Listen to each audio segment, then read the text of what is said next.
The following portion of Studio 4 is sponsored by Panhandle Legends. The history of the Texas Panhandle is filled with stories of men and women forging their own path and establishing outposts and small governments to the tame Wild West. One of the most famous outposts of the early years of Texas is the history of adobe walls. And the man who founded the outpost and brought its name to fame was William Billy Dixon. Here's what makes him a Panhandle legend. Panhandle Legends presents Billy Dixon. On the wide open plains of the Texas Panhandle, survival meant standing firm against impossible odds. In 1874, at the Second Battle of Adobe Walls, a small group of buffalo hunters faced a war party led by a young Comanche leader, Quanah Parker. Outnumbered nearly 20 to 1, the hunters held their ground. From almost a mile away, Billy Dixon took up a borrowed Sharps 50 caliber rifle, adjusted the sight, and fired.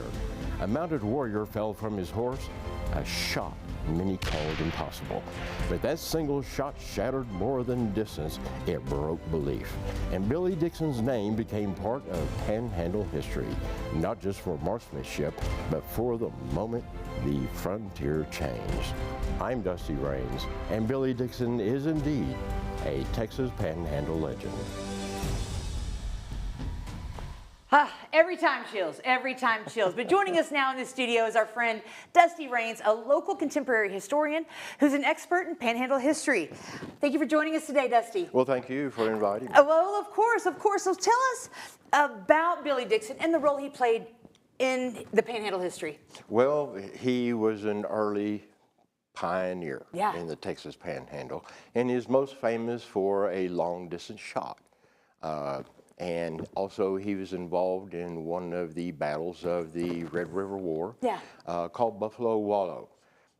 And he was a very resourceful type person. Yeah. I mean, you had to be. You had to be at that time, right? Exactly. Yeah. Exactly. And he'd been working as if he were a man back when he was as young as 12, 13 years old. Wow. So when there came an attack in essentially open land in the Texas Panhandle, Yeah. there weren't as many trees in the Panhandle as Right. there are now. Right. There was no place for cover, but Billy recognized a place where the people call them buffalo, I call them bison, Yeah. would Rest kicked down, up make a that- lot of yeah. dust, and it was called a Buffalo Wallow. And there's a very shallow depression.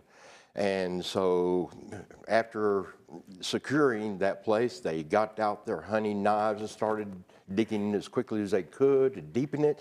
And also they used that dirt to push up as a barrier. Yeah. And then laying down on their stomachs, it was much harder for the attacking warriors to get a good shot.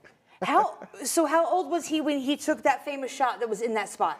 Let's see, he was still a young man, about 22, I believe. Wow. Right in That's his still early 20s, well, you yes. said he was about 12 or 13 when he started that. I was like, wow, he made that shot then. Well, he was working as a mule skinner at age 13 because the Civil War was going on. Right. Most of the traffic at that time was either, mostly wagon. There weren't any railroads in this area at the time.